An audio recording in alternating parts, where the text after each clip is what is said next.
Someone gonna say something? You have to read your. Yeah, good evening, everyone. Bruce Lofgren from the Town of Groton Planning Department. This is the Conservation Commission meeting on March 1st, 2021. The chair of the meeting is Larry Dunn. For all the attendees in attendance, if you'd like to speak during the public communications portion of the agenda, do so by raising your virtual hand. You can do this by hovering your hand at the top of the screen or the bottom of the screen, depending on your device. And if you're on a phone, you can press *9. And with that, I'll hand it over to the chairman to take roll call.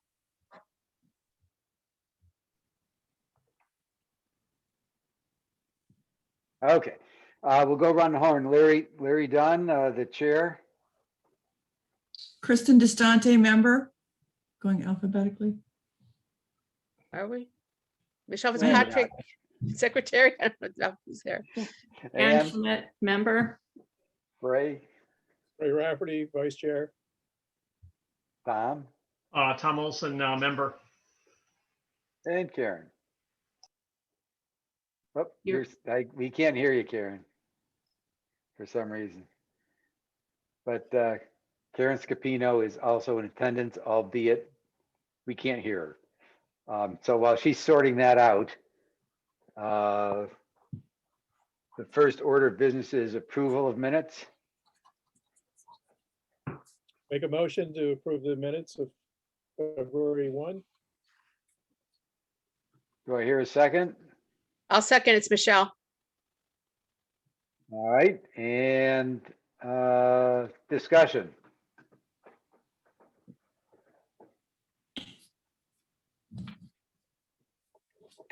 No discussion? All right, without objections, I would call to approve the minutes. Oh. Aye. Okay, you don't have to do that if never mind. Okay. Okay, minutes are approved and we'll go into public communications. I do notice we have 2 attendees. Yes, we do have 2 attendees. Liz Raisbeck, I'll allow her to talk first.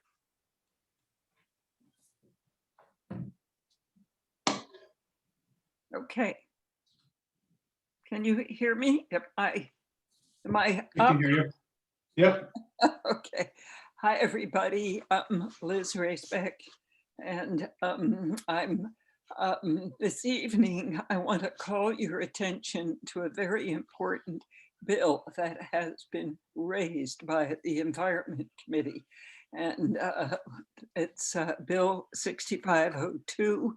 I sent Larry a little information about this bill and Bruce. And the reason it's important is that it proposes to ban styrofoam in sit-down restaurants, ban styrofoam in schools that use styrofoam trays, ban straws, plastic straws in sit-down restaurants, and it also has a provision to ban groups of helium balloons. And what I think would be terrific is if the Conservation Commission would send testimony saying that Groton has passed an ordinance on these things, not the balloons, which has been working very well, and that you all did your survey, which showed there was strong public support. This would, of course, be a statewide ban on these things, which would be terrific. It doesn't go as far as Groton, but it's a great start. And one of my concerns is it's possible that one of our own delegation may work in opposition to this bill. So if the Conservation Commission speaks out for it, then Groton conservation advocates will, of course, send testimony. I think it could be very helpful. End of message. Oh, I have one other thing I want to say. I think that your video on open space is terrific. I hope you're able to get it widely dispersed. All right, thank you, Liz. I would suggest that when we get to the item 4.5, plastic ordinance update, that we will come back and talk about this specific item because it does relate to that activity. Right. Yep, Tom has his hand up. Yep, you're on mute, Tom.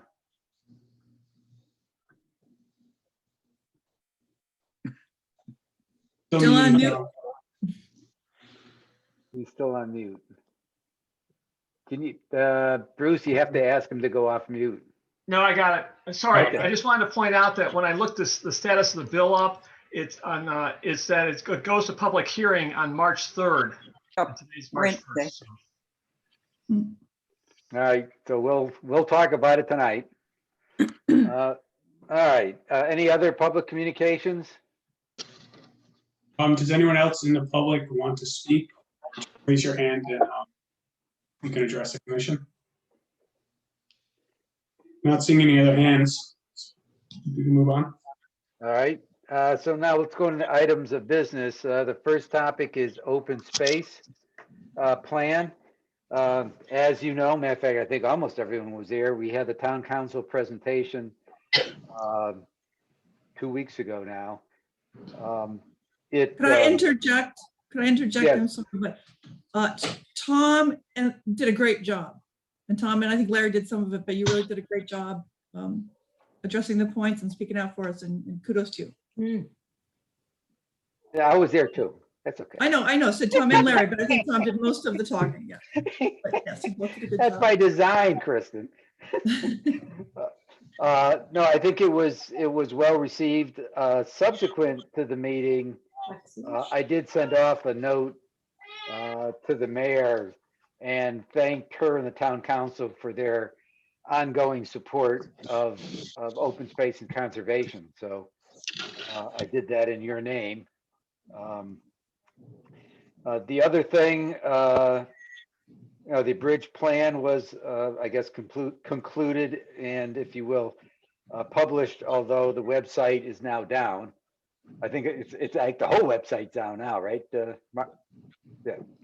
So, and hopefully that gets back up and those items will be out there. The other thing that we did conclude was, and that again with some, do I have, oh, I got share screen rights here. Okay. I think that's the right one. So if I look at this, so if you recall, this was the spreadsheet that was sent to Mark Berry. And it was from work that a lot of work that Tom did, and Bruce helped help Tom fill in some of the blanks at the end. So we now have this full list. This is a subset for parcels over 3 acres that do not have an assigned stewardship responsibility by the Parks and Recs Department, and is all considered passive. It amounts to 21 parcels. They're listed here. I went through and did a economic value, which really was on the natural systems value, and a little pollution put in just for comparative purposes. And this is the per acre analysis. So you can see, I mean, right away you get to a couple of them which are have significant wetlands and other areas. But the question I'd want to put on the table is the process for going through and then doing something about this column, about the nose. How to get, how do we address the stewardship? Coming up, we do have a discussion on the stewardship workbook. Matter of fact, it's coming up in a couple items. But there's, you know, what's the path that somebody would like to suggest that we do to address stewardships on these properties, or in fact, pick the priority on how which we address them? Any discussions or thought on that? Question Right? on this list. There's one particular property I think I'm quite familiar with. It's 1, 2, 3, 4, 5, 6 up from the bottom. Judson Avenue, I believe. Next one down. All right. And I believe that's a piece of property that's you can't see it from the road. You got to walk in. But there is maintenance that's going on. They do have a stewardship plan of sorts. It's mowed. It's kept open. Any trees or anything, any big branches are all removed. So I'm not quite sure when you say there's no maintenance, or I mean, nothing is being done or something is being done. So I'm not quite sure where you are at this. Well, Mark Berry indicates that Parks and Rec has said on that property, for example, they do not have a plan or doing anything. Now, it may be that A, he's incorrect, or B, it could be someone else is doing that activity, right? So I guess the thing is that we've kind of narrowed it to these, and we've, you know, got to do some research. And if it turns out that, yeah, somebody's doing it, and maybe it's the neighbors, or maybe Parks and Rec is doing it and he didn't know about it. But, you know, that's the next step in this process is, you know, we've identified these. Now we have to go through and look at each one. And what's the process? Should we do it by size? Should we do it by economic value? In total, by acre? And how should we go across it? Tom has his hand up. The reason I put my hand up is that question that you're asking right now. In the stewardship workbook, when I put this together, I made a kind of a rash decision saying, hey, I recognize there's a lot of properties in here, but that we should focus on the big properties greater than 10 acres, which then puts you, gets you down just to basically the top 5 or so. And that's how I listed it in the plan and put that together as 5 different action items to develop 5 separate plans for the 5 largest groups there. Because some That of would the make properties are 8 abutting each other and stuff, or adjacent. That would be 8 parcels would be greater than 10 acres. Right, but some of them I was able to put them together to some degree and stuff. So it ended up that I identified 5 in the plan, in the action items for the plan. So just to let you know what I had done. Not to say that we can't change that.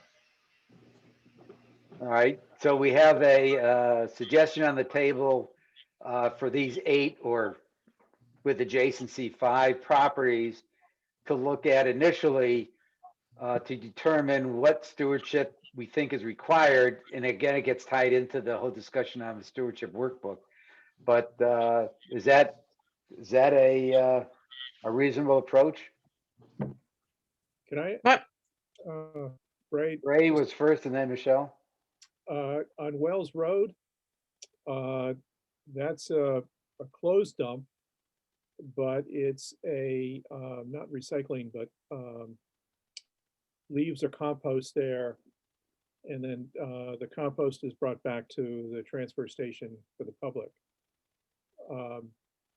We don't have access to that particular property at this time. As long as the town, I guess, is using it in its current usage. Sometime in the future, they've always put that particular piece of property aside as will be open space simply because it is a site of a closed dump site and you can't do anything with it. But right now, I believe up on top or somewhere around it, they're actively composting. So I'm not quite sure how that falls, but that is use of the property. So it's not just sitting there. And I'm not sure how that falls into our stewardship plan. Whoa. Right, Michelle was next. Hi, Michelle, I agree that it's worth starting with the bigger properties. And I also think, obviously Ray's got a lot of information on these. We should at least document everything. So it could be that the Wells Road property, the so-called plan is just a documentation of that process. But we should at least document everything on these larger parcels and decide what else to do. That's it. Other comments? All right, I think what I heard is we have these 8 parcels, some of which are adjacent, as a starting point to but to do some level of documentation or analysis and suggestion about, does it need stewardship? I guess that's the first question, right? And then if so, what? And do we recommend that Parks and Recs do something, or is there another approach to handling it? So I guess my suggestion is to maybe look for volunteers for a subcommittee that could address those 8 properties. I'll help out. So I got Bray, Tom, and Karen. We can't have more than 3, by the way, in order to be a subcommittee. So I will put that out. So my suggestion would be as we go to this next article on what does it mean to have a stewardship, is that becomes a source document or workbook to help you go through and at least ask some questions on those parcels. So if you guys would then, and I'll update our objectives document, section 7, with this action. Is there any outlook on terms of the timing that you might want to do a first run through on the 8? The April meeting, May meeting, March, how long do you think would be on that, Tom? I know I can have these 8 parcels are a little bit different than what I had guessed at in the workbook, but I can tell you that I can have a draft together by the April meeting for whatever we group these in, and I'll take a look at those. I'll put a proposal, get those to Bray and to Karen to review, and we'll have something for you as far as for stewardship plans for each of those parcels for initial discussion at the April meeting. That would be outstanding. All right. So without further ado, we'll just chug right along because we got a lot of other things to go through. Item business. So the 2 is, let's see. So thank you for letting me stop sharing so we can make your faces bigger. The next item is just a quick update on the Conservation Commission website and videos. We about 3 weeks ago, when I submitted the next update, I called it the web version 1.1. I guess I crashed the website. I don't know, but it's the document and resources page went south, and then the entire town site went down.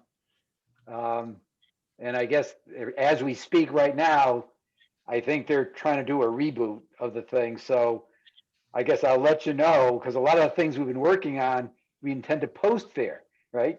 And it's kind of hanging in limbo. We can't get to it. So that's a little unfortunate. So we are chugging along on the website, but it's got an issue.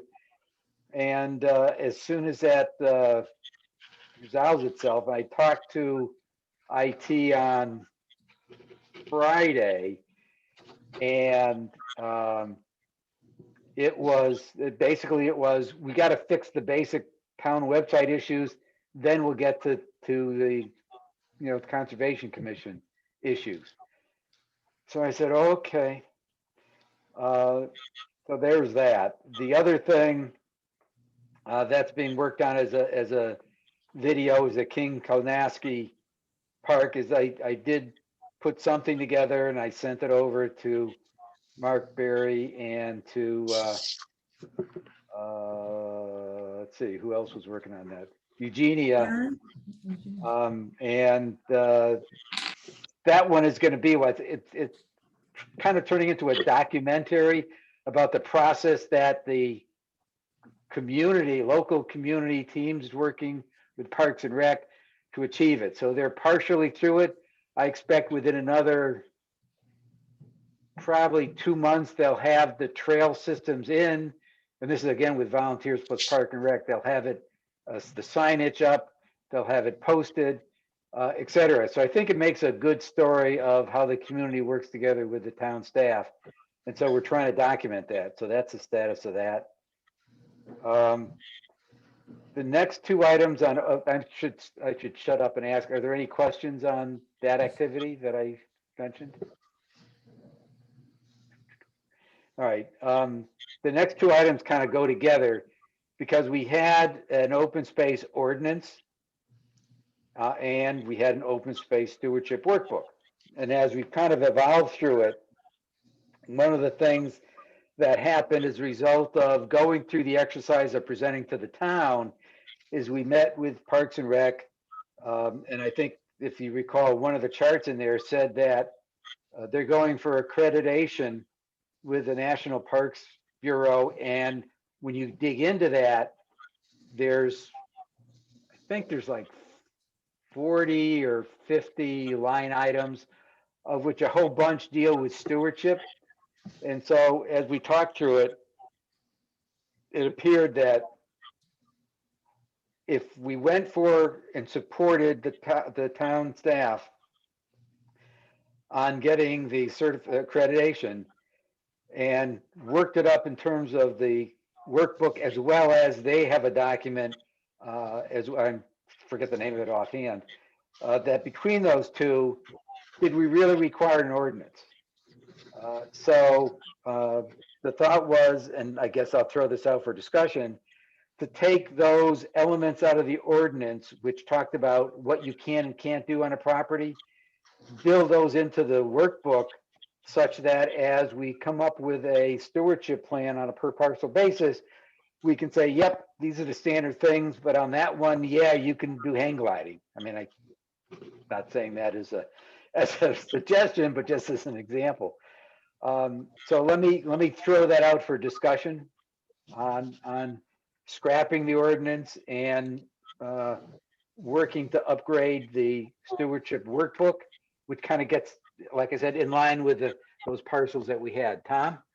Yeah, as the guy that came up with the idea and drafted the initial words, I have no problem at this point kind of putting this on a back burner, finding out what Parks and Rec needs, because I don't see right now that based on the amount of Parks and Rec's work, as far as when we're down to just these 21 parcels at this point, if it's really worth going through all the rigmarole to get a ordinance in place, that we may not need it. And as such, if they need something, and I think that they do need an ordinance to outline some of this stuff, I think we need to work much more closely with them in regard to this accreditation requirement and development of a joint ordinance that supports both the open space stewardship as well as Parks and Recs throughout their full mission. Thank you. Other comments? Thumbs up from Michelle. Thumbs up, thumbs up, thumbs up. Okay, so the path forward then would be to table the ordinance at this point, focus on the stewardship, like I said, which goes in concert with the example of those 8 parcels, and that would help kind of flesh out, the stewardship workbook, and then circle back with Parks and Rec and kind of join up on that accreditation And then once we get through that process, we can come back and visit whether or not an ordinance is required or necessary. All right, so that's, knock that one out. Plastics. So the plastic ordinance update, there's a bunch of stuff here. So let's see, what's the order? I guess the order is, we did do the NIPS survey. Let me bring up, hold on, let me get rid of that. Let me do a share, whoops. Let me do a share and bring up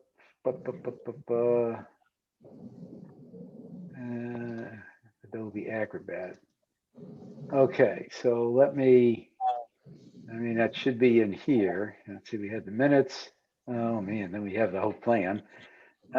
Whoop. That's another topic. I think it was later on. Hold on, let me, whoops. Is anyone else hearing some strange sounds like snoring or something? You're Yes. hearing it? That's the plastic bill. There's the March 1st agenda. Sorry about that. So for the NIPS one, and I think the letter's in here someplace. Let me look it up in the. Why can't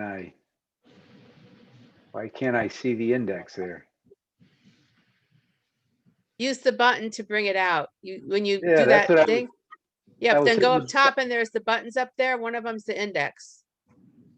No, that's not it. Try the There- next one. Yeah. There it is. Okay, thank you.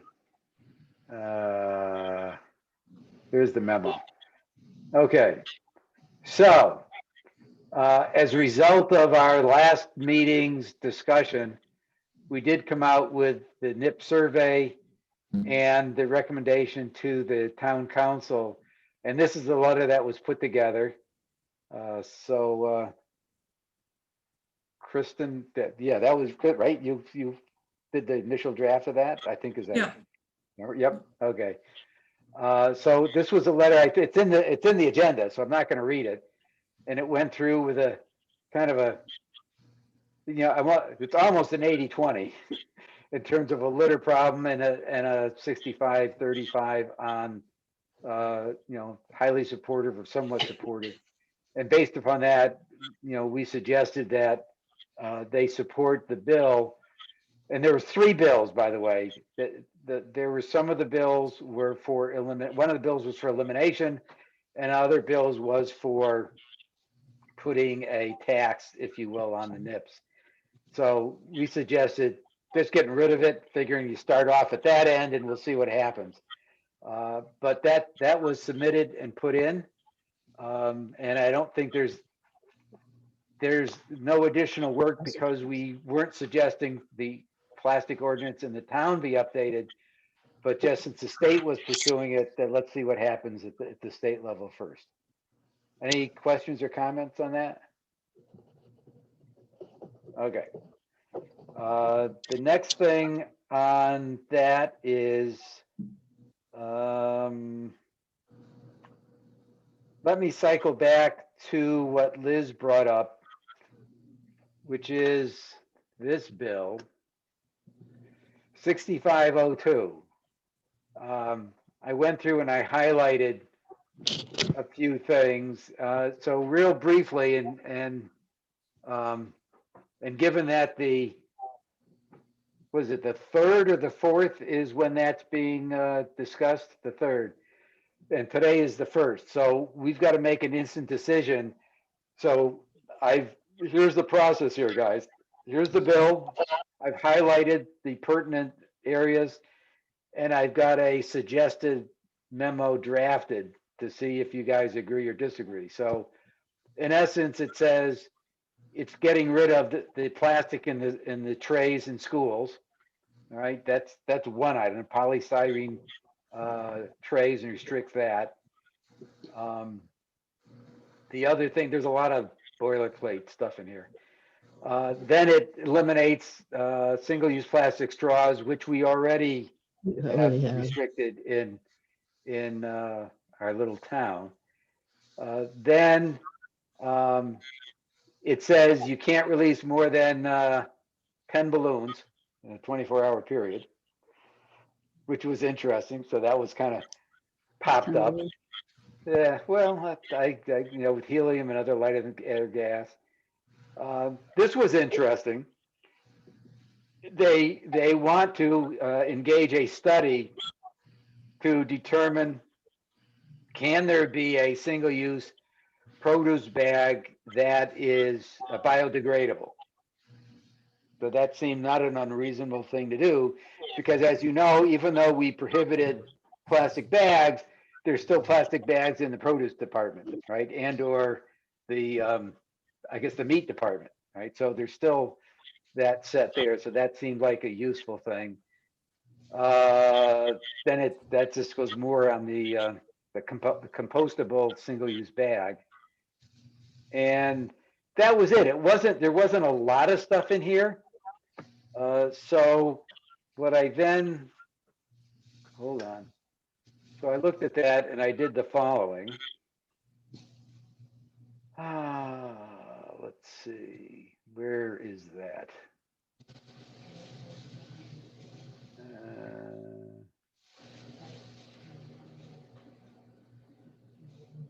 That's not it. Here it is. Okay. So this was testimony for General Assembly Bill number 6502. This is the title of the bill submitted by us. And these are the chairs of the Environmental Committee. And this is what it says. The Town of Groton Conservation Commission supports bill number 6502. This bill is in line with and expands the Groton Town Ordinance 293, which is single-use plastic and polystyrene regulations, to include limiting schools for use of polystyrene trays. And I didn't say anything about straws. Oh, I'm sorry. Then the next statement was the Town of Groton already has an ordinance limiting single-use plastic bags and straws, supported by over 70% of the citizens of the town. This has been successfully implemented in the town with no discernible issues that I've seen. I don't know, Bruce, from the staff point of view, have you heard of anything? Because I haven't. In terms of issues, no, not really. I mean, there's been a few non-compliances, but they've been resolved very quickly. So it seems to be working. Yeah, and that actually is in common with other towns that have done this. We also support the investigation defining compostable single-use product bags. And then I did attach the Groton ordinance. I thought that might be useful. Yes. I think you need to replace that semicolon with either an and or a which. Which? In the semicolon in the second paragraph, after plastic straws, you have to say either, instead of semicolon, you have to say and or which. The Town of Groton already has an ordinance limiting single-use plastics and plastic straws, and or which. There you go. That's better. Okay. I have a question, Larry. This is Yep. Ann. Was supported over 70% of the citizens of the town. Is that those that responded to the survey was 70%? So I think you need to clarify that it wasn't 70% of the population of. Well, statistically, it is, but okay. But I Wasn't understand it 85% of the respondents or 86%? No, 86% were the number of citizens versus businesses. I did go back and look at it.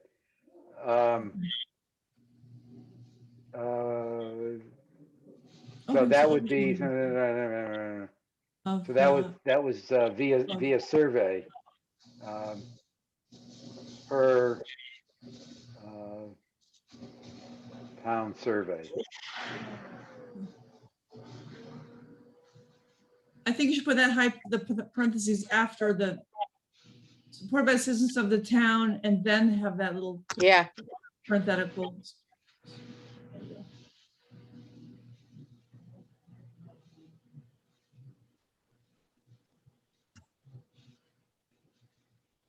Michelle? I'm gonna kind of pull a Kristen. In the first paragraph of the last line, including limited schools, that means apostrophe.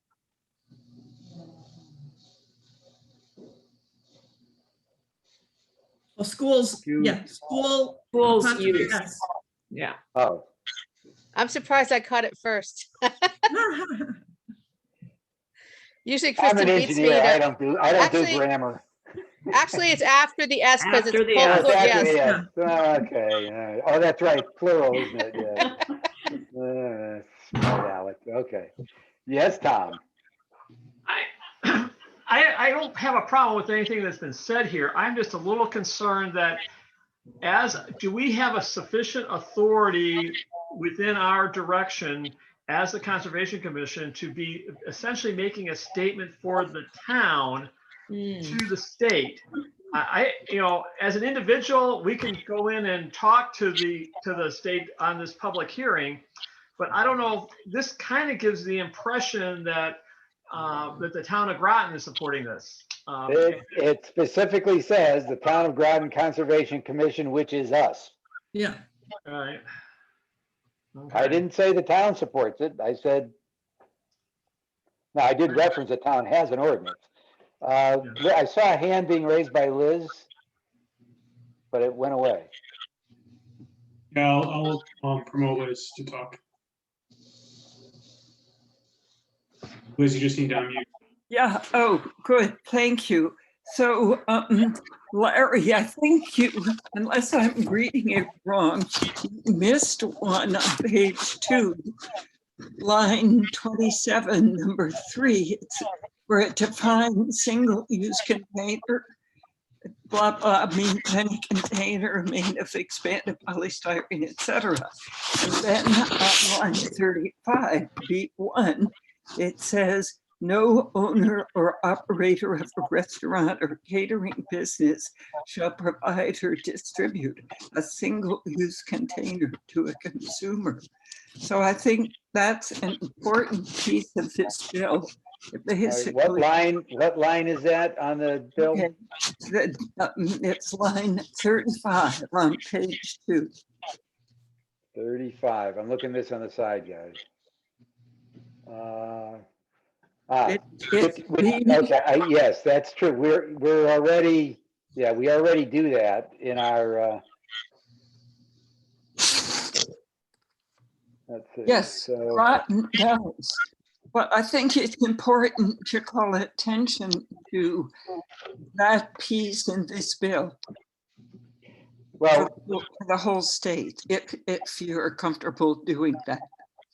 well, I think the first one says we support the bill. The Mhm. second paragraph says we've already implemented, I should add, single-use plastic bags, comma, Single-use. Single-use containers. single-use Containers. containers, Yeah, good. Uh, I think that would be a good addition. single-use That's all. Thank you. containers in restaurants and restaurants or catering business.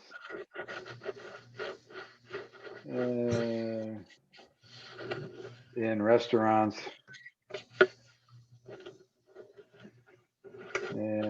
I'll just say in restaurants. Yeah, Close that's enough. fine. Limiting single-use plastic bags, single-use containers in restaurants and plastic straws, and was supported by ever. Okay. Thank you. Thank you. All right. Okay. Other comments? I didn't hear anybody said not to do it, other than Tom questioning our authority. But I would just say, I think we can speak, we're speaking as the Conservation Commission. I don't think every single thing we do has to be approved by the town. We're not saying the town of Groton. We're just saying the Conservation Commission. And that's who we are, so correct. I think it might be okay. Yeah, Bruce isn't objecting, so I'm going to, his silence is tacit and, Well, should we vote on it or something? well, yeah, I'm just looking for comments, yeah. Can I, Right, well, okay, Karen, then Bray. I'd just like to make one comment about that second paragraph. Yep. with the addition of the single-use containers in restaurants, comma, and plastic straws. Wouldn't it be better to go do that with a period and then this was supported by over 70% of the citizens of the town? No, it's getting awkward. Yeah, Do you see what I'm saying? I mean, what was supported was the initial statement, not all those other things. Or the original, no. That's So fine. that's what it is. This already has Okay, an ordinance. This ordinance Yeah. is supported by over 70% of citizens of the town. Yeah. Okay. Bray? Oh, you're mute.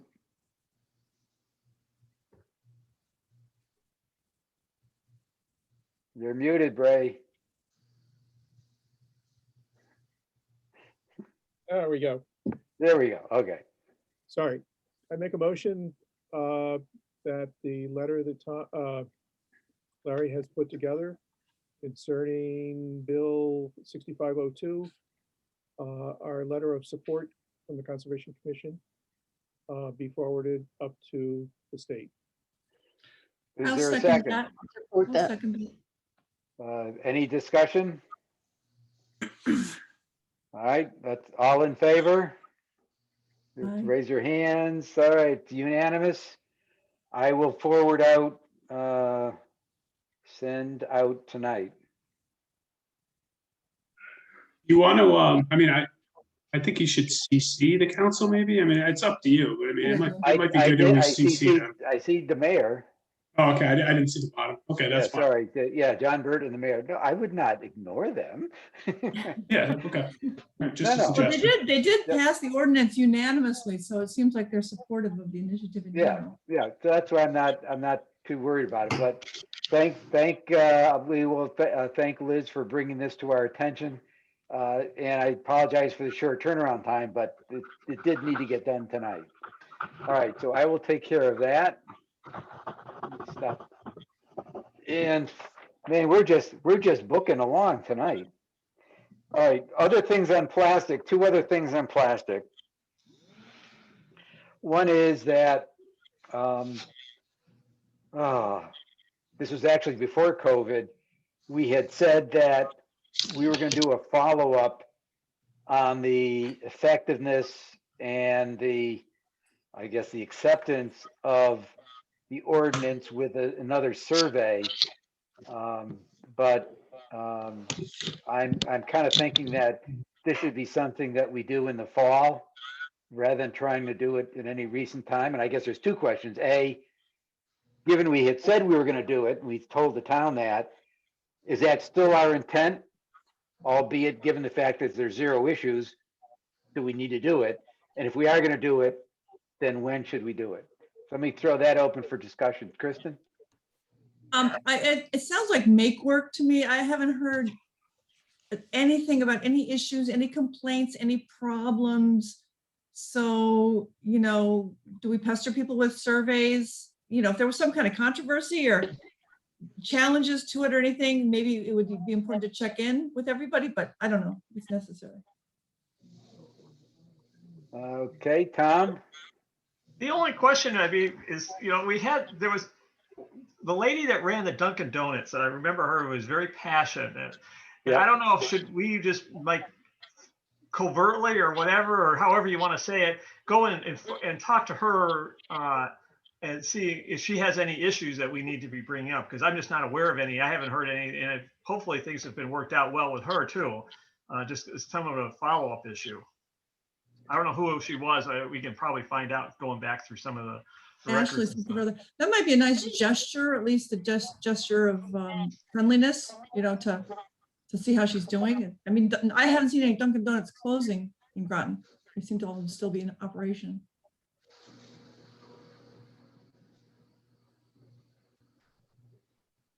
All right. I'm assuming, since Bruce is silent again, that one of the non-compliance issues was not Dunkin' Donuts? I haven't, I don't receive all of them, but I do talk to the code enforcement officer quite often. He didn't specify Dunkin' Donuts. He specified some of the fast food restaurants along like Route 12 there and Route 1, but you're not here at Dunkin' Donuts. So they must have found, cardboard cups and alternative straws. I did notice, just from me going out into the community, some of the fast food restaurants, the way they're getting around the by request only on straws, what they do, they put something up on the takeout window and says, straws by request only. So people see that and they say, oh, can I have a straw? And pretty much they get a straw every time. That's what I've noticed, but it's in compliance. It works.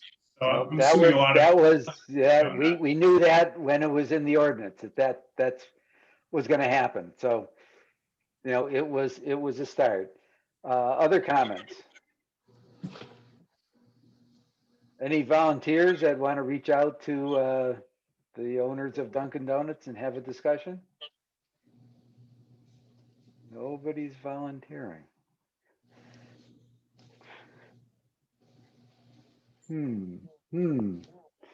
All right, well, let me think about that. Since I I'll guess do it. Good. I'll do it. Sharon will I'll do do it. it.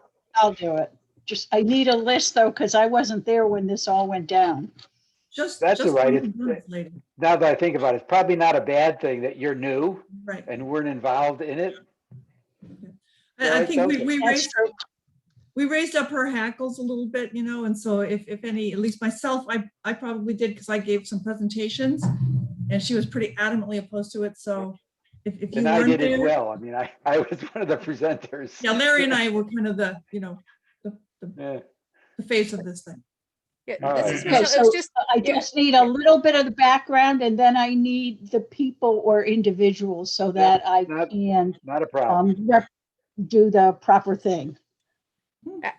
actually, if you go back and watch the video or is that still available that people can go back and watch the recording of that meeting? Okay, just give me the date. I can certainly do that. That would I'm be asking if the, is it still yeah, the available? council, yeah, It's on the- they're still online. Yep.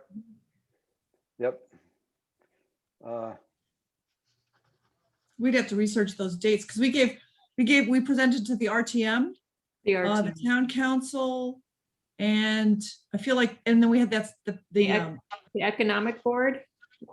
oh yeah, the economic board. But that wasn't really such a presentation. So it's really the town council and the RTM, and they were back to back. Yeah, the only ones that are going to be available on video, because it was pre-COVID, would be the town council. Town council. Yeah, well, the public hearing, there was a public hearing on the ordinance.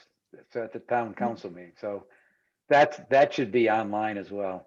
Yeah, I think it was adopted on January 6th, 2020. So, and I think we That was- had. Those were way back in September.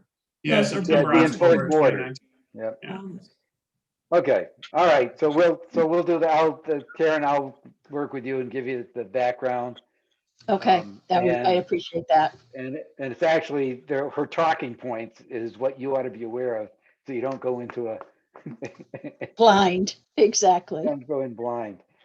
The other thing under plastics is that GCA brought forward to the town council and gave a presentation on and an objection to the use of synthetic turf in the, I guess the field, and I can't remember what they were called, the committee that looked at additional fields, and they were recommending going with, although it wasn't specific how many fields, on artificial turf.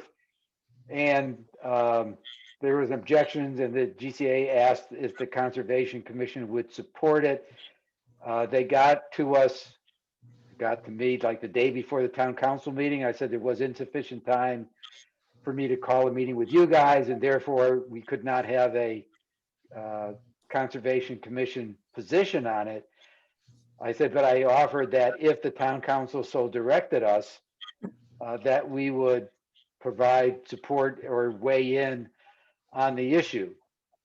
At that town council meeting, it was basically tabled that it was too early to address one way or another. It was mentioned in there, the offer, the Conservation Commission. I have not been formally or informally approached, for us to do anything. I did some preliminary research, as you might guess, on the life cycle cost of plastic turf. And not to bore you, but really quick netted out is, depending on who you look at, we're generation 3 of plastic turf, that the two issues that seem to be in conflict is the people supporting plastic turf talk about, oh, it's more cost effective to the town. But the prime driver on making that more cost effective is you can use the field longer, which then says you need to know how long the fields are going to be used. So that one is kind of so I'm not sure. The second thing that's not included in the cost benefit analysis is the disposal of the turf after 10 years, because it's got like a 10-year cycle. And these wind up to be rolls of 2,000 pounds of material, and it's about $60 a ton minimum to dispose of them, and you got to have a place to dispose of them. That cost is something there, so that at some point, if we ever get asked for this, we'd have to look at, guys, let's look at the total, the total life cycle and all the elements of it, not just, gee, during that 10-year period, forget this, and I'm going to assume that we're going to get 30%, 40% more use out of the field because I don't have to let the real grass recover a little bit between usages. I'm sorry. Yes, Karen, you have a hand up? I wanted to add, I don't have it at my fingertips tonight, but I had started right after our last meeting doing some research. And the thing that came, the item that came up again and again was the cost and the ability to get rid of it after 8 to 10 years, which seemed to be the lifespan of the artificial turf, including the latest generation. And the data that I was coming up with was saying there are 2 places in the country that actually are taking it right now. One is in the South. I believe it was South Carolina, and the other one was somewhere in the Midwest. And both of those places had to ship it to Malaysia because it was only Malaysia taking it, and the cost was prohibitive. And that was just preliminary data that I came across. And I do have the website and the information. I just don't have it available tonight. So it is an important consideration. Kristen. And I just want to add that I've been kind of tuning into some of this business with the Connecticut Recycling Coalition and so on. And, we're kind of in a waste crisis in Connecticut anyway, because of the landfills being full, and there's a lot of effort and impetus locally and at the state to cut down on our waste. So the cost of waste disposal is increasing. So even from now to, if you talk about a place with a lifespan of 10 years, however much it costs now, you can put a big multiplier onto that cost 10 years from now, because waste disposal costs are not going down anywhere. That's a little aside. All right. Okay, so I think where we're at, guys, is number one, it's been deferred by the council. Number two is we've all kind of played around with it. I think at this point is that we'll wait to get asked, but what I will do is set up a Dropbox, for quote artificial turf, and that folks that have done some research can throw their articles and research in there. So I've got a bunch. Karen mentioned she had some.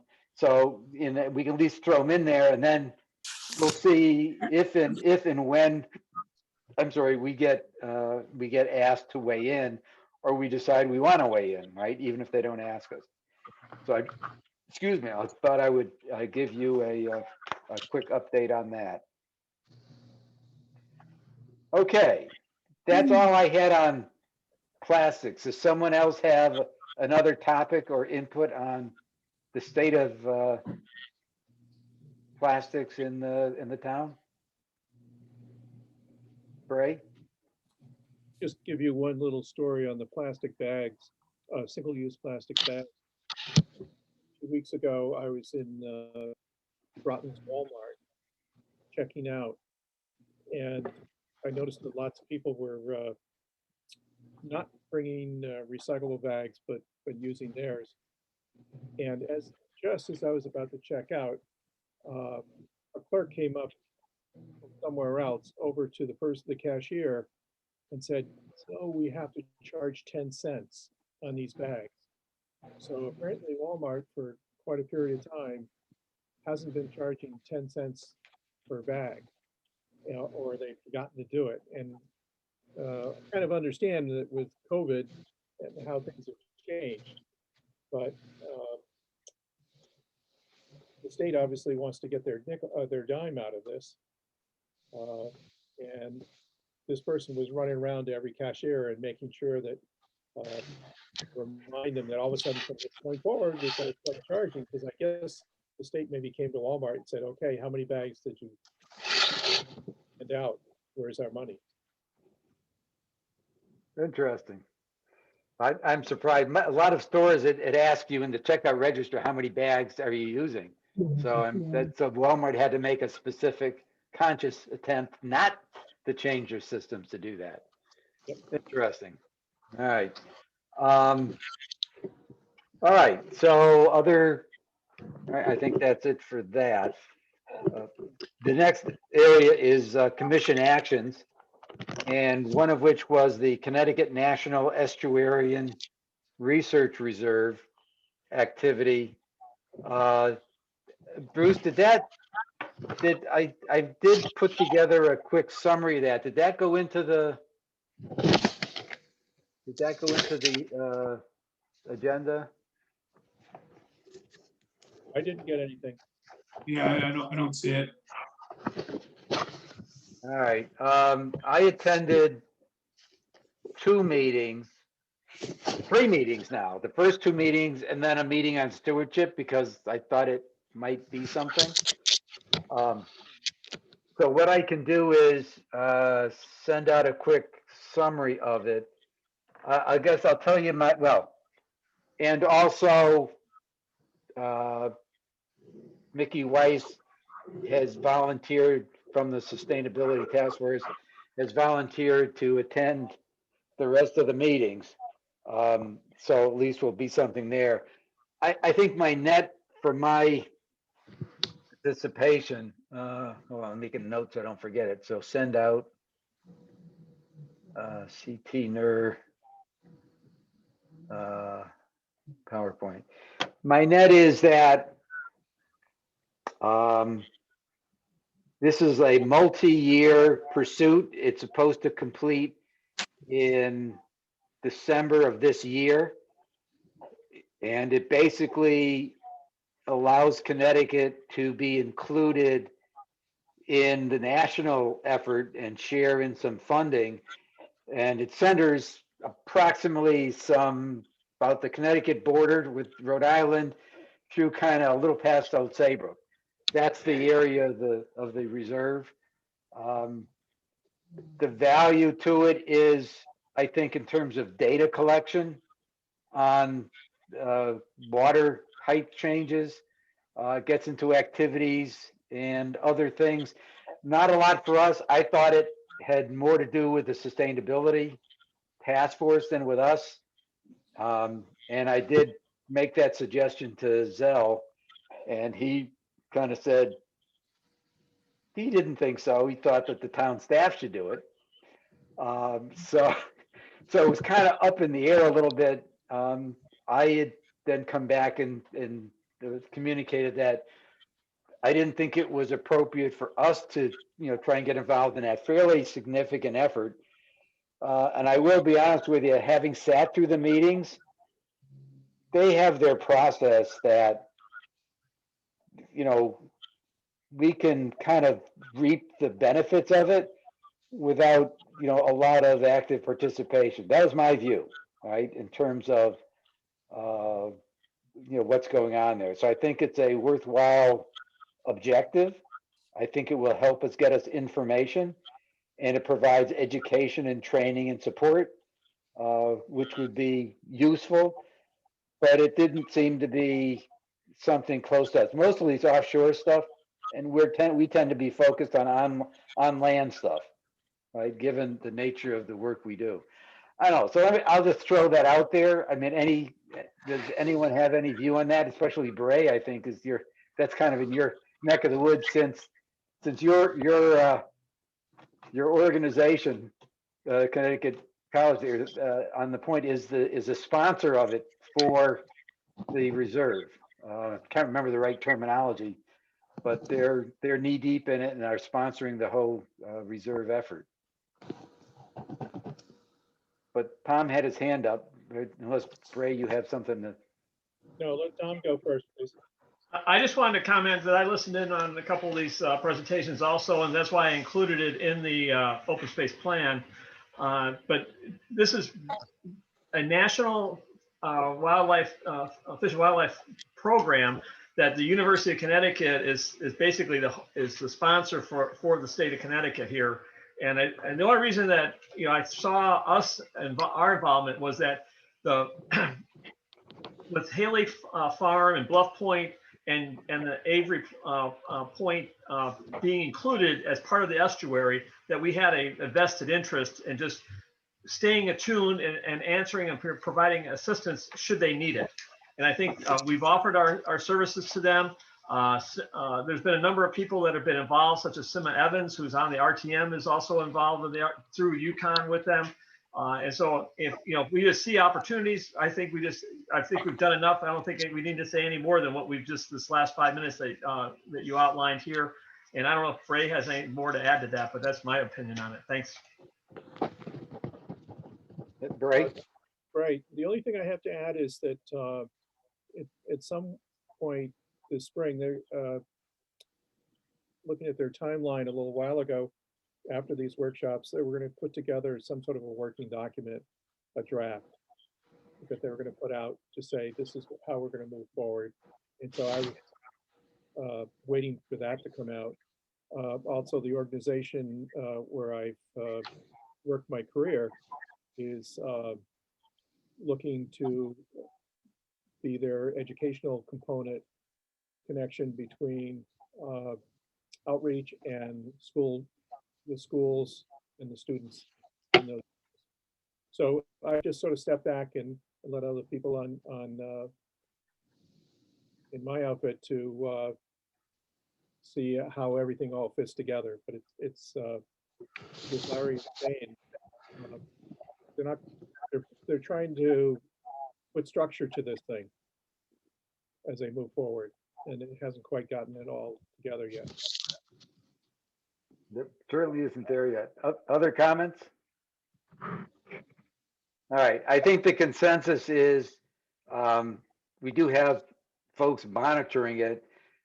Looking at the output, as Bray mentioned, is probably useful, but we should react to it rather than trying to be some sort of, I guess, aggressive is the wrong word, but a participant in the creation of it. I didn't think we had that much to offer. They had some folks that really know what they're doing. Other than Bray, I'll speak for the rest of us. We're not exactly experts in that field, and they're all PhDs and long-term folks that have worked it. So I think that's great. I don't have any problem with that. So that's how we'll go forward on the NERV thing. Now there was a motion. I will point out there was a motion and a resolution authorizing the mayor to act on behalf of the town council and sign on to the Connecticut Coalition for Sustainability Materials Management and et cetera. I kind of switch gears here on you. So that was passed 7-0. So you may ask, what is the Connecticut Coalition for Sustainability Materials? He says, I happen to have that somewhere. Let me do another share, and I will share that with you. Screen.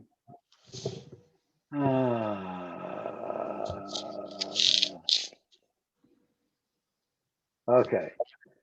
So this is out of, let me close that. This is out of the town, I think this was submitted in the agenda, right? So this was there. Again, my read of it, since you had the chance to look at this, is that there didn't seem to be any downside to this in terms of, I love the initials, CCSMM. So, and it's really, it talks about the problem, et cetera.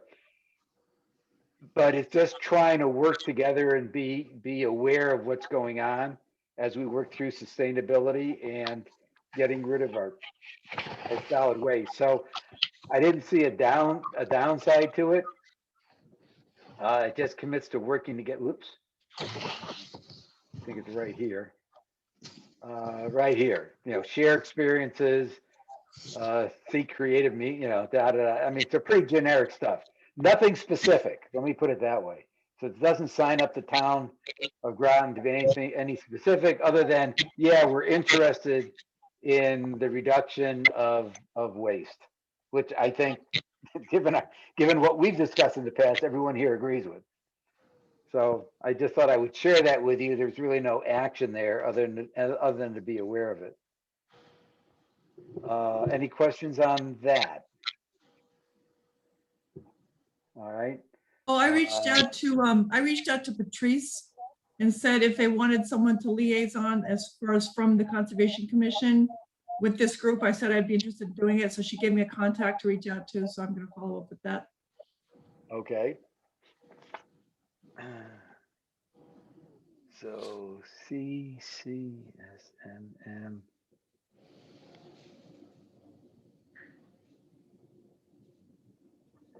All right. Ooh. All right. The next, geez, I'm hearing some feedback.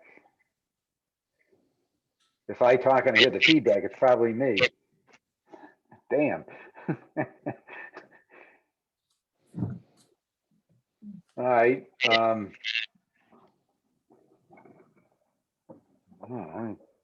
mean, I have my phone off. We hear it too, so it could be somebody else. All right, I'm going to put my phone farther away, see if that was it.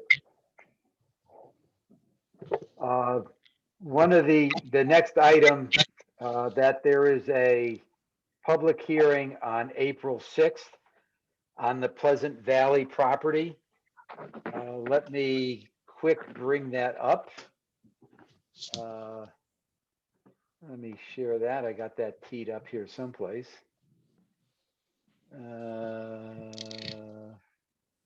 Where is my GIS? Oh, come on. I had it teed up.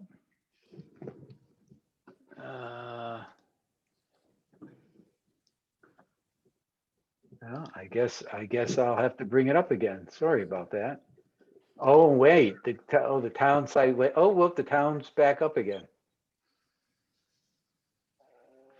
All right, GIS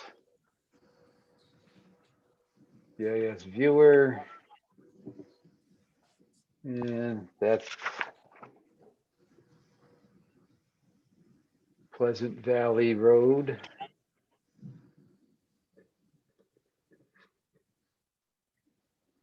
Okay, let me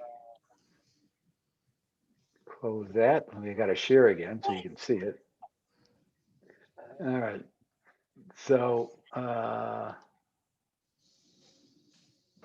results. So right here, it's the Pleasant Valley School property.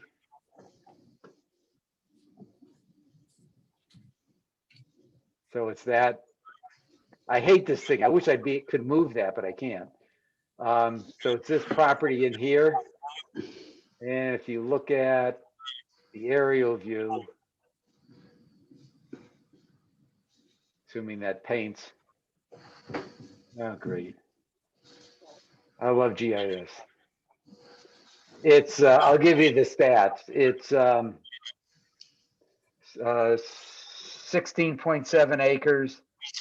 Okay, it came up. So you can see, this is the tree canopy in the back, and this is the school property here. And this is, it's commercially zoned, although there's housing here, but it's commercial here. So as I look through it, let me share with you. I did the economic model on it, and it turns out that Pleasant Valley. Let me just show you the shares on that. So I've been keeping track of the analysis we've done. And if you remember, we started with No Wang School, which interestingly turned out they have a pretty good economic, this is per acre. You get down to Pleasant Valley, and because of all that development and the school property that's there, is actually pretty low, right, in terms of a per acre average value. And as I looked at it, my take was that it seemed like a commercial development of the front half, and if one could retain a conservation easement to keep the tree canopy in the back half, was a reasonable compromise given where it was.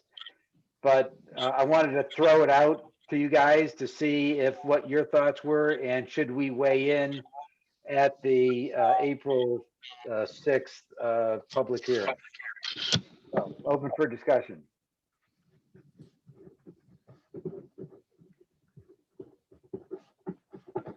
Right? I'll go ahead and start off. I don't see that particular property having any merits for us to keep it open. It's, as you said, it's surrounded by commercial area on Route 12, and there's some housing around it. I think that's a good property for the town to try to see if it can get repurposed on a commercial scale. And if, depending upon how they develop it, they'll come back with some sort of protected, hopefully park-like space or something in there. So we can, depending upon what the proposal is for the building in the future, then we can address our concerns about tree canopy. But I think at this point, from my estimation, it's not something for us to really comment on. All right, other comments? Tom? Yeah, I concur with Bray. I just see some value to the tree canopy, and that's all. It just I don't know. The problem I see is I don't see a consistent way of how the planning commission works with these builders and stuff to say that we want to have as much canopy as we can. I don't know, Bruce, are you aware of anything that you guys are doing, working with these through the RFP process, or once the the down select's made to encourage maintenance of the tree canopy? I can't really speak to the RFP process in terms of, whether they ask questions about the tree canopy or other things like that, because I'm not really involved in that. But, when this proposal, or, if there's a proposal or any proposal that goes in front of the Planning and Zoning Commission, we follow the zoning regulations or the subdivision regulations. This probably won't be a subdivision, but, there's always, requirements for buffering. Vegetative buffer, particularly if this ends up being a commercial use and there's residential areas nearby. And once you get into, a multifamily development or something like that, we do look for, making sure we have space for recreation, we have open space, and some, items that would be, an amenity to the development. But in terms of specific tree canopy protection, no, we don't have that in place right now. And, you know, as you all know, it's it's one of your recommendations in the open space plan, and it's something we will look into in the future, and possibly before any application for this property were to come in. Right, other comments? All right, I think what I heard was to, let's see, I guess one of two approaches. One is just to provide our input to staff, or two is to provide, you know, a little more formally at the public hearing that says, you know, here's our point of view. So which approach do you guys prefer? A second. Oh, no, I prefer the first. That's, I guess, Oh, you do? guess I better talk Okay. then. First is to staff, the second is at the public hearing. Maybe I should just ask that. I like Ray? I'm sorry, I missed the, It's my Yeah. hand up, not just, it's number 1 or 2, so. okay, Michelle? Right, so this, yeah, this is Michelle. Based on what I trust both Tom and Ray's opinion on this, because if they thought this needed to be cared for more than this, I think they would have said something. I agree. I think that based on that, we should just work with the staff. I don't think we need to input to the public hearing. Okay.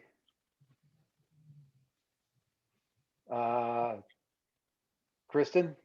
Yeah, I'm just questioning whether, you know, we have gone to a lot of effort to sort of put ourselves in the loop and make criteria and to want to be part of the process. So if somebody's going to be at that meeting anyway, would there be harm in just a very short statement? You know, not a big investment of, not a big presentation or anything, but you know, just to keep, you know, make sure that we are relevant, we are consulted, we, you know, rather than just being silent, they know, like, you know, we think this one's good, so that we're just in the process as we have tried to be.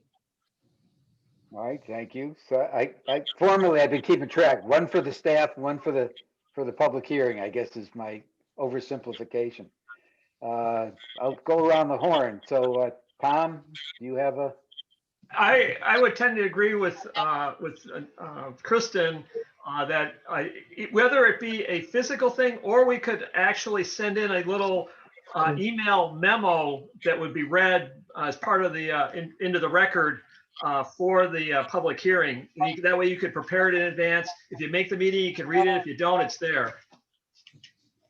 Is my recommendation. Michelle? Well, yeah, I'm not opposed to that. I was just trying to save us some work, but I get, you're right. It's worth at least weighing in. If the weighing in is, you know, we don't, you know, we basically don't see any reason to push on this property that the town should be able to develop, you know, sell it for development. I think that's what we're saying, right? Yes. Ann? Yeah, I agree with submitting a short statement, and if that's read into the record, or if somebody's there that could actually physically read it. I think that's a good idea.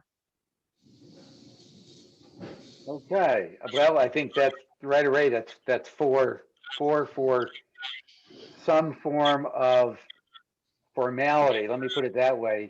And I think it's positive for us to keep ourselves there, that we're not just there going, everything we look at is open space, right? We're trying to be balanced that says what's the right decision for the town. But I do want to stress the fact, you know, I left, whoops, oh, I hate this thing. I do think that trying to keep I'm getting rid of it. Canopy is important. Is retaining the tree canopy is something that, even though it's not in the ordinance or in the zoning or anything like that, is to make that a point so that it's front and center. And I think there's a sensitivity and a support of that within the town council, at least from what I've heard in the past. Okay, I can write up something on it. I wasn't planning on verbally presenting it. Does anyone want to volunteer to participate and present it, or I'll just put it in as a document? Document. I think So Christine Christina's is nodding that you'd be there. Is that what that meant? No, document. I think it's submitting it as a document. Good. Okay, so nobody wants to step into the fall. Okay, so document. Okay. All right. Okay. The next topic is the Resiliency Task Force. I think that is,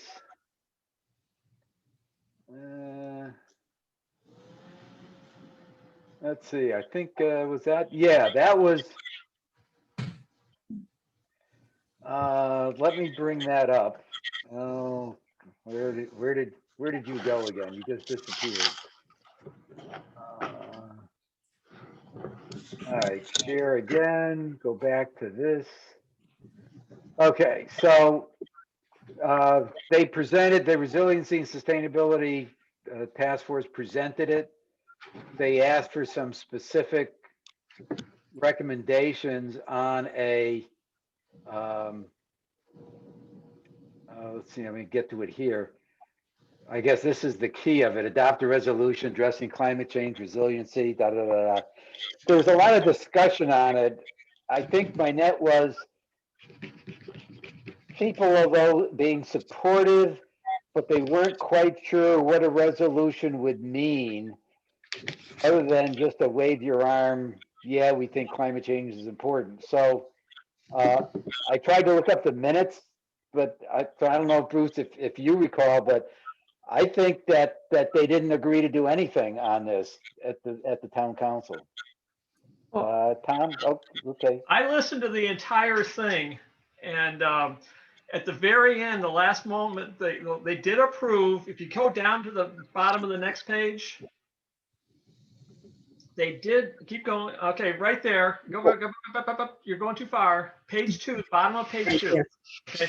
These health impact, they agreed to work with the Sustainability Task Force to develop a resolution that focuses on these 3 items.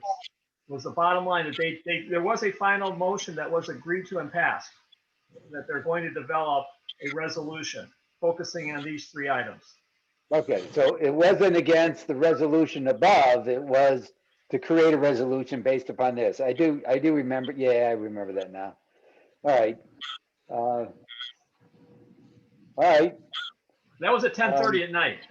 Yeah, it was late. It went to, yes, I do remember. Oh, that's right. We were the last ones there. Bray. Okay, just to add to it, one of the things that I remembered is that the town council was looking for a new position for resiliency position within the town, and that this task force was supporting that initiative further.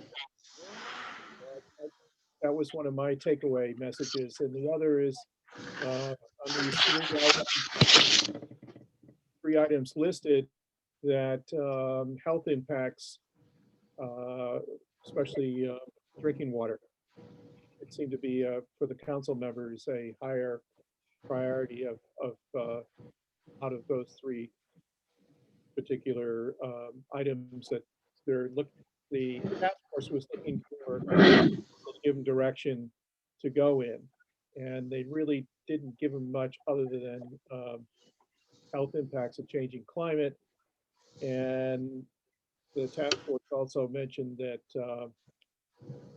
for those areas that are most susceptible to hurricane damage and storm surges and so forth along the shoreline, the best thing for them to do is to raise their houses on stilts. So I was thinking, okay, maybe Yeah. that's time to invest in stilt raising houses or something. That's about all of that I can recall from their meeting.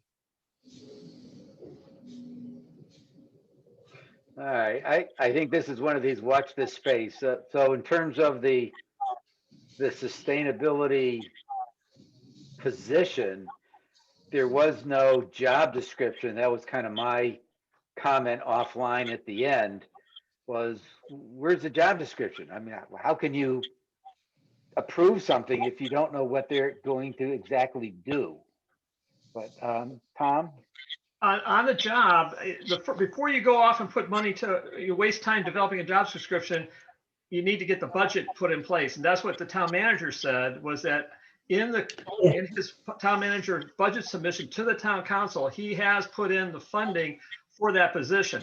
So once that position gets through the budgetary process this year, then they'll go forward and start developing working with the Resilience Task Force to put a job description together.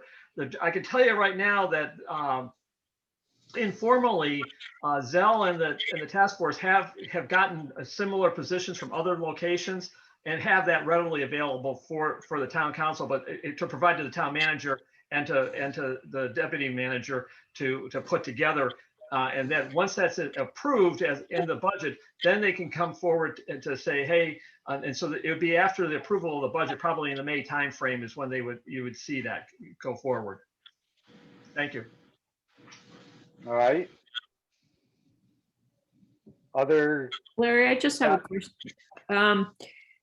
Yeah, it seemed like at first they were trying to prioritize the 3 items, and then at the end, the task force folks, I can't remember, I think it was Victor and Zell, came back and said, actually, we're not really asking you to prioritize. These are our priorities that we want you to work on. And I also agree with Ray, the drinking water seemed to be, health and drinking water seem to be of particular interest to the council members.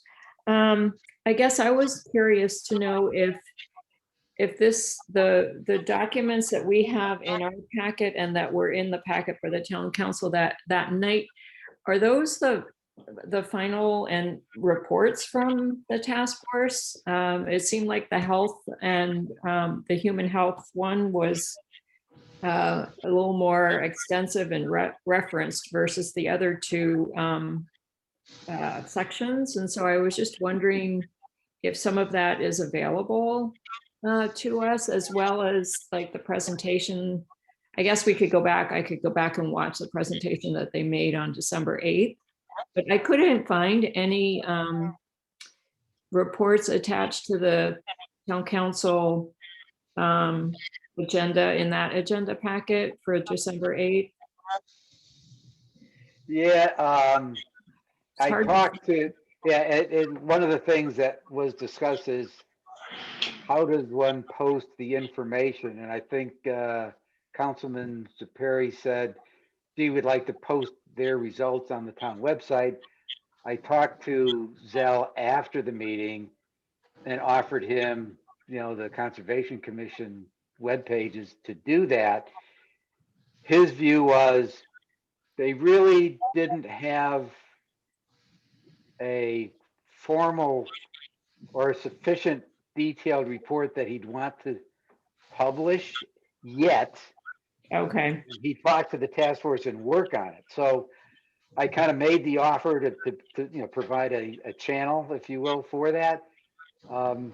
But I think what you saw is what you got in terms of their formal output. I thought there was more as well, but I guess there's not. Right. So it might come up in the future. And then another thing that I emailed to both you and Bruce was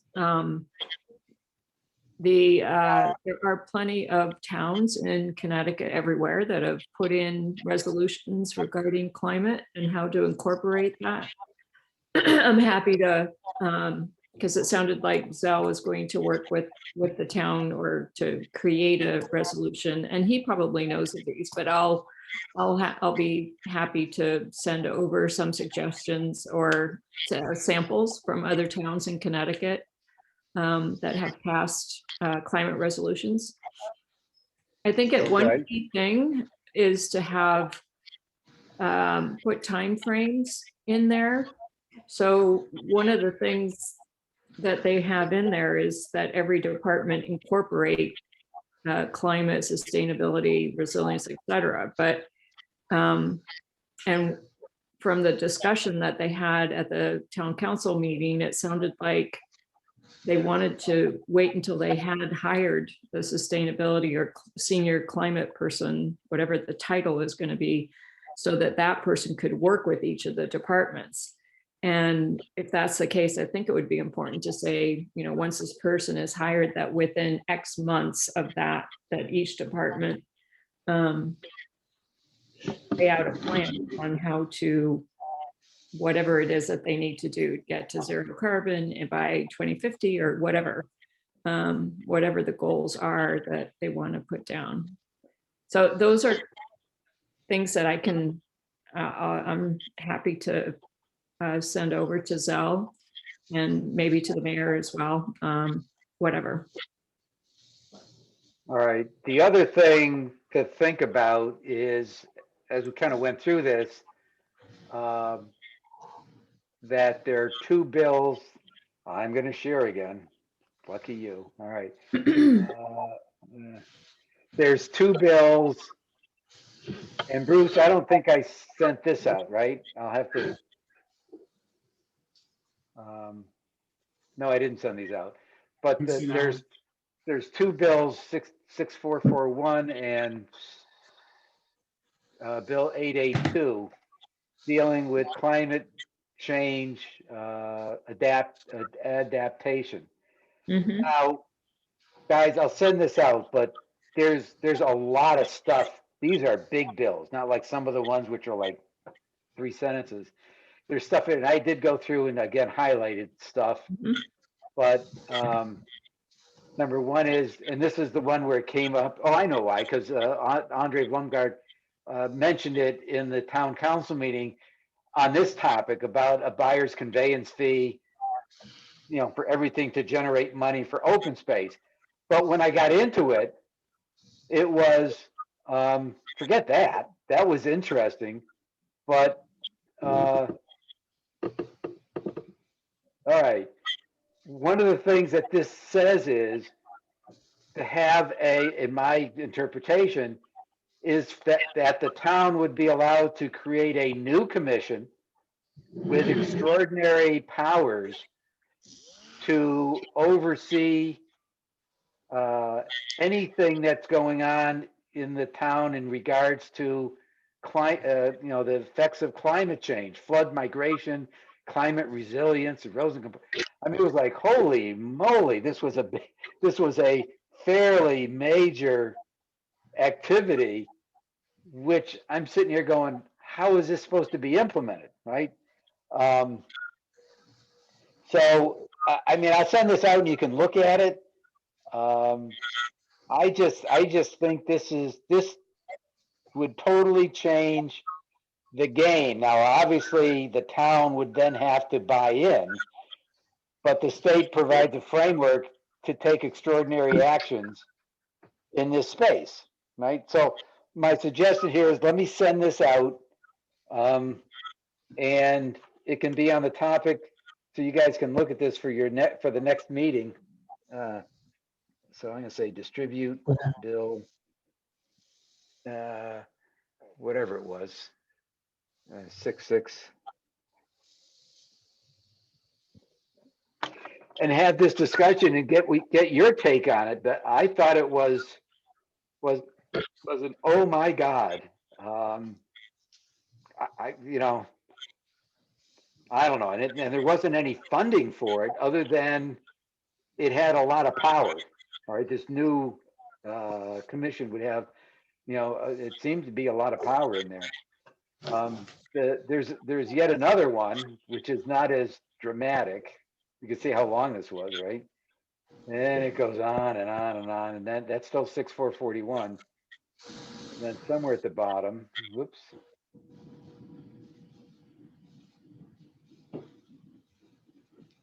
Oh, hold on. That the whole thing is 641. There it is. Emission bills, 882. Sorry, it was a whole different document. So you saw how long that one was.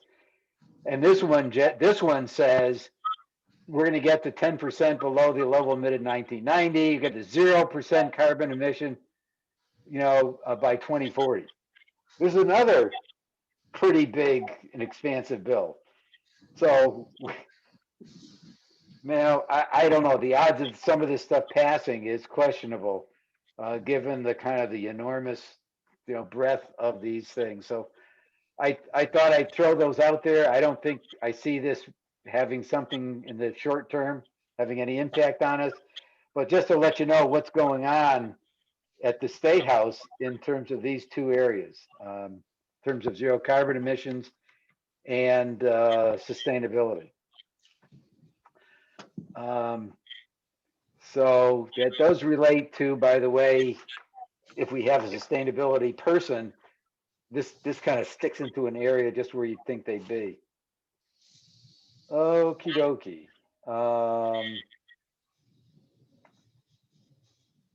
I think the other, I guess we're now on to section 7, which happens to be objective 7. So let me quick do that. Share screen. So I think you guys remember this. The green stuff is stuff we completed. So real quick, we actually completed some things. And what I would like this to do is, in some of the things we did today, is to kind of keep this current as kind of our project plan, if you will, kind of sort of. But as we go through here is to maybe have sponsors from us on these items. And I only put the short term and near term ones on here. So my ask is that for our next meeting is that if you guys would look at these and kind of say, yeah, I'd like to work on that or be a sponsor of those actions. These are all actions we've agreed to, that are in the open space plan. And this year is implementation. Now, a lot of the stuff we did today are going to wind up being updated as actions in the in this document. But I just wanted to point that out as a to do. I guess it's a to do.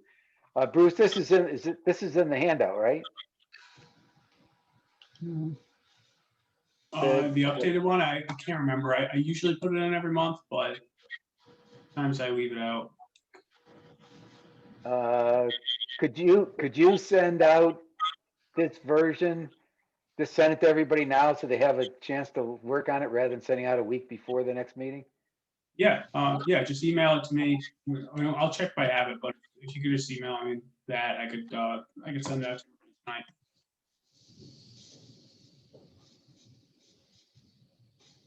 Will be asked. All right. All right. All right. One of the items on here is the trail book. So Bray, that was one of these actions on here, but anything to share on the trail book activity? No, I've got paperwork. It's still a work in progress, and I need to get back to Mark Barry on some things about some of the things on the map. And is this a good time? We can just talk quickly about Trails Day. Yep, it's the next topic. So I'm going to ask if Tom knows anything more than this. There's not going to be an official Trail Day this year because of COVID that we've had traditionally in the past. And I talked with Mark Barry about what was the town planning on anything in particular. They were going to support a particular trail walk, and his answer was no. Thought that the Crosstown Trail might do something on their own, but there isn't anything that's being sponsored. But I thought it might be an alternative is that on our website, conservation website for the town, that we may have some sort of statement talking about Trails Day, the first weekend in June, a great time to get out with your family and visit the trails in the town of Groton. great time to get out. It's an active day. So I thought perhaps that might be a way of our participation in Trails Day. You know, Tom? Yeah, just to follow up with you, I did not attend the trail leader briefing this past Saturday because I was tied up with some other stuff. But I did get the report from it. I got an email from them. I think it was this morning that I saw that you can still go on. They'll support having the videos like I did last year. And as far as the Tri-Town Trail, I can tell you that they have a meeting. We'll be discussing. I'm on the board for that, just for full disclosure here. We'll be meeting on Wednesday night to discuss our options as far as, but their intention right now is to provide a trail day event for the Tri-Town Trail. I suspect, however, that it will be probably focused on the Preston Ledyard end of the trail rather than the Groton end. And just because the trail is fairly well established up there at that end, and they're trying to get, and they're also doing a lot of things to get a counter installed, working with the Connecticut Parks people through Yukon and stuff. So there's a lot of activity principally at the other end. At this end, just for information purposes, they have been working with the Groton Utilities. They had a meeting with them back on the 17th of, and so to start, and I don't know if you saw it, but they passed a resolution at their board, at the Groton Utilities board meeting, to formally start negotiations with the Tri-Town Trail process as far as getting easements and stuff into place for the southern end here in Groton, which would be a good news story if that happens. So I'll just give you just for information purposes on that. Thank you. All right, thank you. Other input? I did get something from the TRBP, which is the Thames River group. They were suggesting, instead of Trails Day, to do a floating workshop where there'd be kayaks and things and going around. So that's, kind of another thing to do, because you're open, you're out there, and you're separated. So what I've heard is there's, if I include that, there's kind of like 4 things we might do. One is just advertise it on the website with an article, a statement of some sort. Have a video like was done last year. So do something to support or sponsor the Tri-Town Trail, although it looks like it may not be in the Groton area, and support or do something with this TRBP suggestion of a floating thing, or do nothing. So I'm looking for your guys' view. Yes, Tom. Just as a data point on the Thames River Basin projects, they have been running a floating workshop pretty much every year. I think this is like the 25th anniversary of it. So and they focus on different areas. I've attended a couple of them. They're pretty big. They're a full day extravaganza type of thing. I was up there not in 2019. Up and they had the fishing people there. They had a lot of different things, but they had lectures and everything else. So it's a big deal for them that they have, and that's what comes. I don't know if they're trying to focus in a portion of this with Trails Day or not, but at this point, for the Trails Day, I wouldn't worry about the floating workshop thing. But if we're going to suggest things. We either roll over the cop property video. I'm not going to be around that weekend. I'm going to be in Utah. But if you want me to try to work with Bray to submit that, we can do that. Or else we just have the statements recommending here's all the Groton Trails website to go to check out things for that day, and do it on your own. I would prefer to do that rather than trying to recycle last year's thing. But I think I really like the idea of just having a statement on our website with all the rest of the stuff in the conservation area, to have them a link to the Groton Trails portion in the Parks and Rec part, as well as to the Connecticut Parks and Rec Trails Day websites.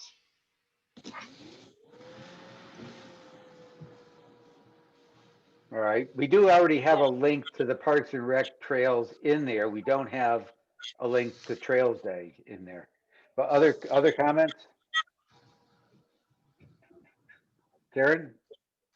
I like the idea of having something on the website, but I wonder if we could also, in that statement, encourage families to submit pictures onto our video and picture component, and let them know that that we're looking for those pictures, because kids especially would get more interested in that if the families, if they know their picture is going to be up there at some trail or other as they're walking along.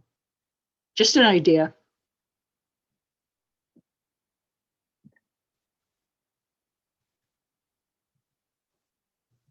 Other comments, Michelle?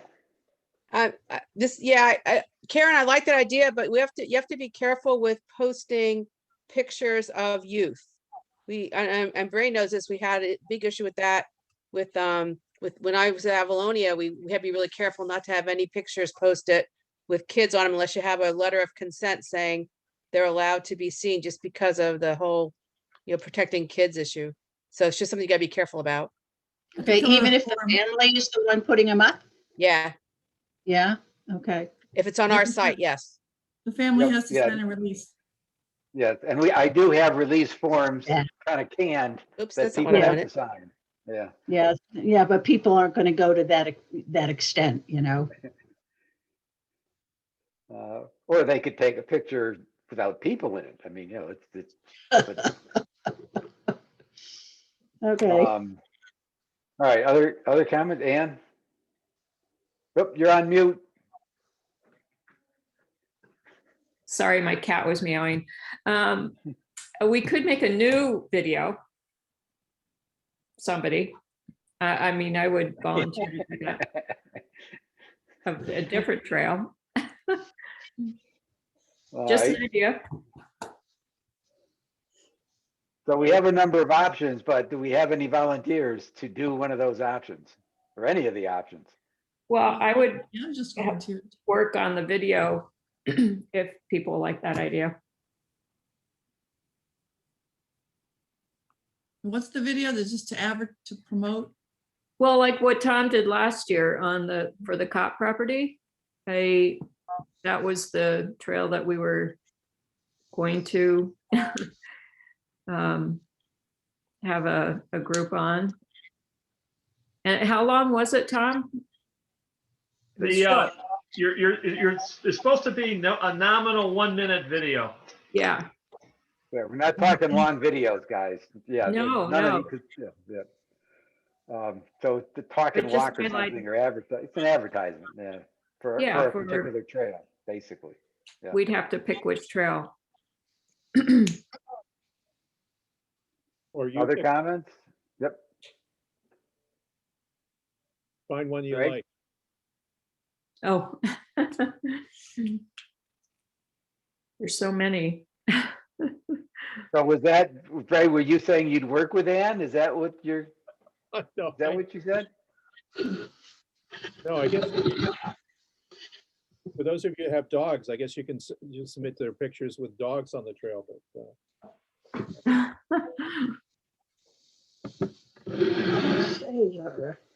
I'll put together something for a flyer and then back from it.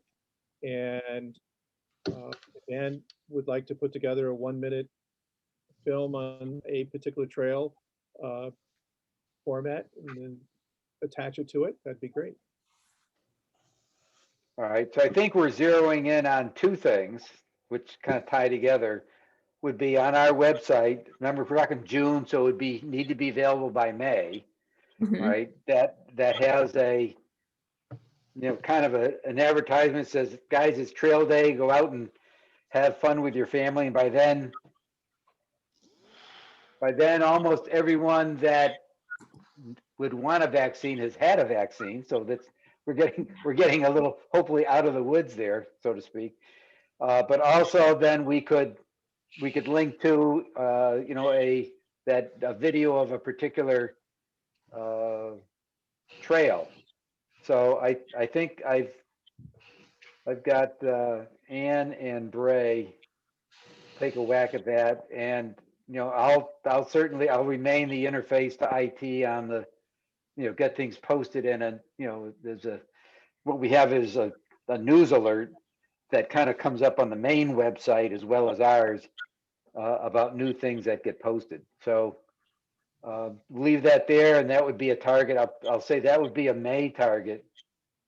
To get that out, a number 3 weeks or so before June, the first week in June. Okay, that is Trails Day. The next topic is report of chair. Oh, goodness gracious. Okay. So one of the things that came across my desk was the right trees for the right time. Let's see. That was a series of seminars. Let me find that.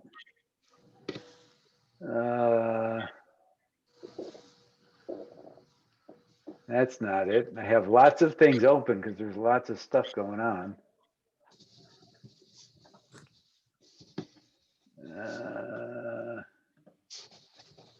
So where was that?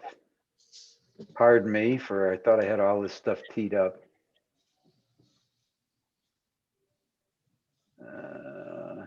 Huh. Okay. Well, I do have a link, so I can go to the link. Right trees for the right time. All right, let me bring that up and do a share. Share. I believe everybody. Right? Did everybody get this? I think so. Yeah. Oh, okay. All right. So this was more of an FYI that, so I signed up for one of these. Which one was it? I think it was the carbon sequestration and climate adaptation seminar. But again, there's a lot of stuff out there. More and more conservation. Well, I guess climate change is upon us and is a major issue for everyone. So there'll be more of these things coming along. So that's there. So that's out there in the agenda package. Okay. All right. So I don't have to mention more about that. Let's see. I talked about that. I talked about Government Bill 6641. Karen sent me a note. Karen, on the Great American Outdoors Act. Is that right? Mhm. Yep. And you had indicated that land and water conservation grants. So I am not familiar with those grants. I don't know if Bruce is or not. Is there anything you want to add to that, Karen, since you discovered it? Just that there's $1.9 billion a year for 5 years. Some of it is available for local, specifically for estuaries, coastal flooding, things like that. And that's the second part of it, which is, did I send it to you? Was it 990 million or something a year for 5 years? There were two amounts. Yeah, 900 million a year for local communities to apply for grants. And they said it's the least heard about one right now, but once people find out about it, it'll become more competitive. All right, so maybe Bruce will just pass it along to you. It's called the LWCF, Land and Water Conservation Grants for local communities. So it looks like Groton would have to apply for it. And that's something that the staff would do rather than the Conservation Commission per se. Right. I would think. Not all. It did also say that it can help do local parks, preservation of wildlife, beaches, small hiking trails, bike paths. So it looks like it's almost anything from the Parks and Recs point of view would be supported as well, not just pure conservation. All right, I do think that I got to the end of the agenda. Unbelievable. Tom. Yes, I just one kind of question for you. There was a resolution passed at last Tuesday night's Town Council of the Whole meeting that basically approved our plan of conservation, our open space plan and conservation plan. Do we need to update the version that's going to get posted up there to reflect that action? Because I noticed that it's not going to be taken to the Town Council meeting as a whole. The Town Council, but it's just as a committee of the whole action that was taken. And so I didn't know if we need to at least update the bottom of our page and stuff to recognize that the Town Council has reviewed it and for that version, because I can update that with the date of the 23rd on it, and then we can use that as a more formal posting for what the version is to reflect that action. Yeah, I mean, that's a good point. I went this morning to look for the minutes where that was in there. Yeah. And they're not there yet. So I don't have, so I was kind of waiting to see it in the actual minutes. But that's a good point. So I think that certainly can be reflected in the document and on the website, or at least maybe the intro on the website to the open space plan. Yeah. Okay, I'll wait for the minutes to be posted, and then once they are, then I will update it and provide it to you and to Bruce. Okay. Okay. All right. Other business from anyone out there? Kristen. Just wanted to say, as far as our pollinator pathway initiative, I worked with the Wild Ones as a local group. They had a seed sale on Saturday. I helped them prepare, and we ran the sale. And it was extremely successful, and there just seems to be a huge growing awareness of these native plants and the value of pollinators. And so hopefully we're going to start to move forward with that. It's been last year, the whole thing died, but hopefully now we'll start to get a little momentum with it as life returns to normal. Would you be interested in writing an article or a briefing that we could put on our website on the pollinator garden slash? Yeah. Yeah. I mean, you could think about it. Something that would direct action. In other words, if there's something action that you could request of folks, or maybe they could get seeds, even though the workshop wasn't there. So that would be, I mean, that's one of the things I'd like to do, is use that avenue or channel to try and generate more community involvement and stuff. Okay. Well, would you be interested in stuff like, because I run a Facebook page for an environmental group and post things like what nurseries might you be able to find these native species at, or lists of good native species? Would you want some of that kind of stuff on the website? Well, we can't link.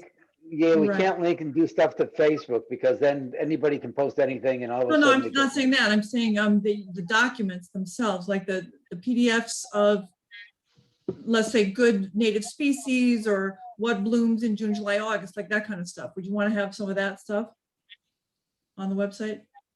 Well, I think it's our website, guys. So it's what you would like out there. So if you think that's, I mean, but I think we as a team need to kind of all go, yep. The majority need to say, yeah, we agree with it. But other than that, I don't have any limitations on it. Michelle? I think that'd be great. You have another line item somewhere, a topic, pollinator, however you want to list it, Kristen, and then have people be able to link into stuff you have there. I think that's a great service for us to provide. Okay, yeah, that's easy. We'll do something about that. I'll just send you some PDFs, Larry, and you can just throw them up on or do we have to now go through the town? Like, we have to send it to the town to update the website? I've lost track. Yeah, no, I'm working on a change control process with the town IT. We're not quite there yet. We're trying to get a baseline of the website, and then we're going to create a change control mechanism that, you know, maybe well, I don't want any of us to put it in because it's the Conservation Commission's website. So we all need to, you know, be somewhat aware and in sync on what we put out there. So yeah, we'll do something, but it will go through the town IT. All right. And right now I've been acting as the counterpoint on our side from you guys, and then I pass it off to IT, and then they post it if they can ever get the thing to work. All right, other topics. Bum, bum, bum, bum. I just have one for report of staff. So I Okay. just wanted to update everyone. It's been a while, but the grant application that the Conservation Commission supported last summer to acquire that piece of property we're calling the Walters property off Noank Ledgerd Road. We did receive that grant. We were awarded a good amount of money, but it's far less than the match we were expecting. So the town will be, you know, somewhere between, you know, $400,000 and $500,000 short of the goal we would need to acquire that property. And to make things a little more complicated, they require the purchase and sales to be agreed on and completed within 3 months. Wow. It's a really Wow. short turnaround for us. I mean, you know, there's always, you know, reaching out for fundraising, trying to find funds in other places, but with a 3-month turnaround, it makes it pretty difficult. So, Is that transferable at all, or is just specifically for that particular property? So if you're not able to buy the property, you lose the money? yeah, and if you're not, if you can't buy that particular property within 3 months, yeah. I mean, we can apply again next year, but yeah, it was definitely less in a shorter period than we were expecting. And they did that across the board. I think, I don't know, I mean, we were gonna make suggestions, you know, it's better to pick, you know, 5 good projects that will actually work and fully fund them than, you know, 20 partially funded and none of them work. So, you know, maybe they'll change next year on their policy, but I think, you know, with COVID and the budget, everything got a little less than they were expecting this year. But I don't want to say it's squashed completely, but it was generally good news, but it's going to be a challenge for the town to come up with that kind of money in 3 months. But so it's unfortunate because they, you know, it might be around next year, but it's a beautiful piece of property. Is there any option to buy a part of the property, like a parcel it out or piece of it? I don't know if I don't know if we'd explored that yet or not, but I know, yeah, I'm not sure, but I don't know if we could figure it out in 3 months, even if we could. Wow. Maybe next year. Yeah, Tom helped a lot on that too. So. I helped on the thing. This was the first I heard that the grant application got approved. So did that just happen this past week or something, or how long ago Happened was it? last Wednesday. Last Wednesday, okay. Because I didn't know if GOSA was aware of that, and as far as approaching them for potential partial funding or partial ownership type of partnership, they may be interested in something like that. So it's just something I would have your guys contact GOSA because they do have some funds right now because they're in the process of closing on their other one, and there may be sufficient residual funds left over to be able to support you guys. Okay, I know I've heard John and Deb talk about contacting GOSA. I don't know if they have yet, so I'll let them know that. Yeah. Well, the clock is ticking, I guess, on Yes, this every one, day. with the 90 days. Yeah. All right. Well, I guess you lost a week already. So it's if it was from last Wednesday. All right. Other topics. Oh, I see you were the last. So any other staff input? That's all I have right now. All right. Very good. I will entertain a motion to adjourn. So moved.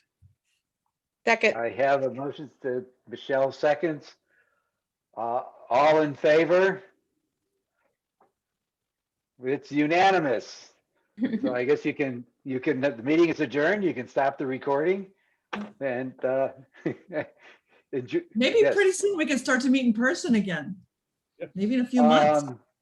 Yeah, I mean, I talked to Bruce about that, that we might be shifting to a hybrid one at some point. But it's not going to be before, I would be surprised if it's before June, but maybe in the fall. Mhm. I know, yeah. I miss isn't hanging it? out with y'all, you know? Yeah, me too.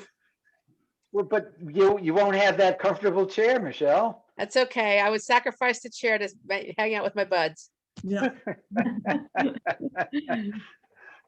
All right. Thanks, guys. All See you right, next bye. Good night, month. everybody. Aye. Later.